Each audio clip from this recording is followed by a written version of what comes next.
Hi julle, ek hoop dit gaan goed met elkeen en vandag wil ek ietsie kom deel en ek dink dis iets wat belangrik is, dis iets wat soms soveel keer gebruik word om sonde goed te praat en ook om eintlik 'n bietjie verwarring te veroorsaak wanneer dit kom by ons wat net wil doen soms wat ons wil doen. En so ek wil hierdie gedeelte kom lees en hierdie vers vir julle kom lees wat so bekend is, wat ons so baie keer uit konteks uitgebruik. En dit is hierdie vers 21 van 1 Tessalonisense 5. Dit sê, maar toets dit alles en behou wat goed is. En dan kom sê ouens, maar luister Andrew, ek kan baie keer goed toets, sonde toets en kyk wat werk nie, wat is nadelig, wat is goed. Nee, dit is glad nie in daai konteks gebruik nie. Wanneer ons net 'n versie voor dit lees, dan sê Paulus hier, moenie profetiese woord of profesie geringskat nie, maar toets dit alles en behou wat goed is. So wat hy eintlik in konteks wil kom sê is, luister, gaan en toets 'n profetiese woord, kyk of dit toepaslik is op jou lewe, kyk of dit ooreenstem met die woord van God en dan kan jy dit toepas, anders te verwerp jy dit. En dis die konteks van daai gedeelte. Nou terug na jou en my toe. Kom ons vat byvoorbeeld nie die konteks nie. En ons vat net daai vers wat sê, dat luister, toets dit alles en behou die goeie, dan praat dit ook van die nagevolge.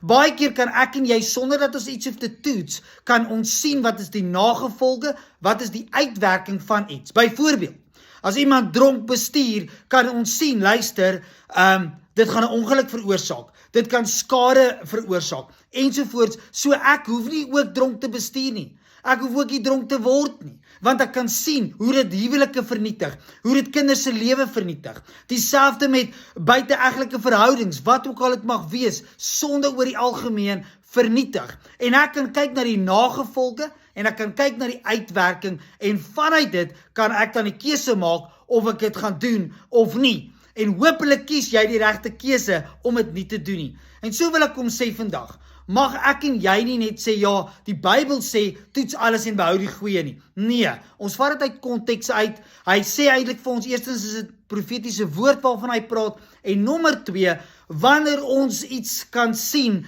uitwerk wat nie goed is nie, 'n nagevolg wat sleg is, dan hoef ek en jy dit nie eers te toets vir onsself nie. Ons kan die nagevolge sien. Ons kan sien dit het 'n slegte uitwerking en daarom hoef ons dit nie eers te toets nie. Ons kan van die begin af eerder teen dit kies en reg lewe.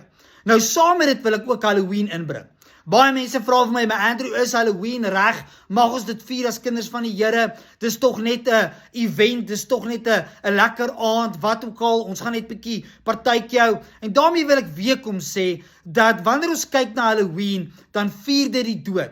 Dit vier die verkeerde goed, dis demonies. As jy regtig dieper ingaan in die betekenis van Halloween, dan sal jy baie vinnig agterkom, dis alles teenstrydig met God se woord. En ek wil ook net hierdie een vers kom lees. Daar's baie meer wat ek kon gebruik. Maar hierdie een vers uit Efesiërs 5 vers 11 sê vir ons, dit sê vir ons hierso, en moenie deel hê aan die onvrugbare werke van die duisternis nie, maar stel dit eerder aan die kaak. Die ander vertaling sê ook, moenie deel hê aan dit nie, maar openbaar dit eerder.